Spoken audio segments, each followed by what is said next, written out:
لە باکووری کوردستان و تورکیا لە کۆی 31 پارتی سیاسی کە بەشداری هەڵبژاردننی پارلەمانی تورکیا دەکەن سێ پارتیان کوردین. بۆ گەیشتن بە پەرلەمان هەر پارتێک پێویستی بە سەدادەی دەنگەکانی تورکایە. پارتی دیموکراتی گەلان هەدەپە کە گەورەترین پارتی باکووری کوردستان و چوارەمین پارتی تورکایە یەکێکە لەو سێ پارتە و بۆ هەڵبژاردننی حوتی حوزەیران لە هەوڵی هاوپەیمانیدایە لەگەڵ پارتە بچووکەکانی باکووری کوردستان و تورکیا و هەتا ئێستا چەند لایەنێک پشتیوانی خۆیان بۆ ئەو پارتە ڕاگەیاندووە. پەکەکە و پارتی هەرێمە دیموکراتیەکان دە بە پەش پشتیوانی هەدەپە دەکەن. هلا اتفاقا ده gelek wisa nêrînê me hevdîtinê me hate çêkirin em ê zaten daxuyanî jî bidin daxuyaniya çapemeniyê jî bidin hatana mesela Azadî ESEP EMEP Qadek Deda Qade wekî dinê jî em bibêjin êmey vanê Öze Dönüş ÖSP divê hilê de jî hevdîtin hîna jî domelê vana zelal bûne şiniha pêvî jî ew ê bi me re kar û xebatê bide meşandin.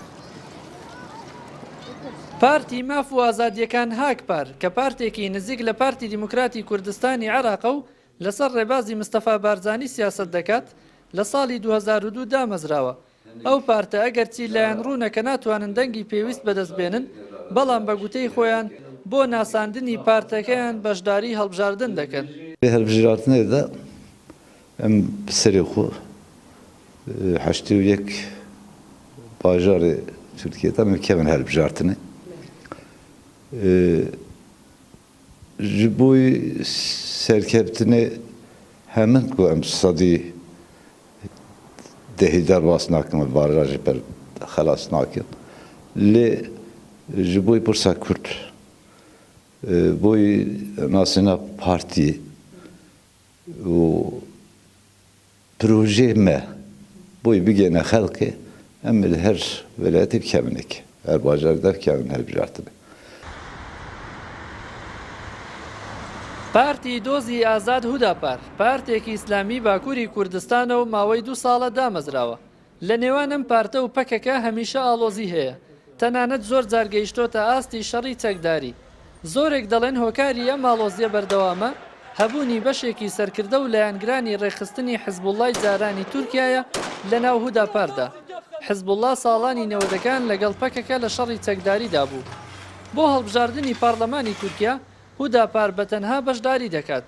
بەڵام سەرکردایەتی ئەم پارتە یەکلایی نەبوونەتەوە کە بە چ شێوەیەک بەشداری هەڵبژاردن دەکەن. نەها جî em haziriyê xwe hilbijartina umumî dikin em ê partî bi ser bixwe wê huda partêke ve hilbijartinê gelo em ê çawa têkevin hilbijartinê niha me qerarek nedaye berî ku em qerarê bidin bi nêzîkî 5000 endamê xwe me ketin têkiliyê. ئەگەر هەر یەک لەم پارتانە نەتوانن ڕێژەی سەدادەی دەنگەکانی تورکیا بەدەستبێنن دەنگەکانیان بۆ پارتی براوە دەچێت. بەپێی پێشبینیەکانیش لە ناو سێ پارتە کوردیەکە تەنها چانسی هەدەپە هەیە کە بتوانێت ئاستەنگی سەدادە تێپەڕێنێت. لەگەڵ ئەوەشدا پارتی داد و گەشە پێدانی دەسەڵاتدار و پارتی گەلی کۆماری جەهەپەش خاوەنی بەشێکی زۆری دەنگەکانی کوردن لە تورکیا. شاسوار مامە NRT ئامەد.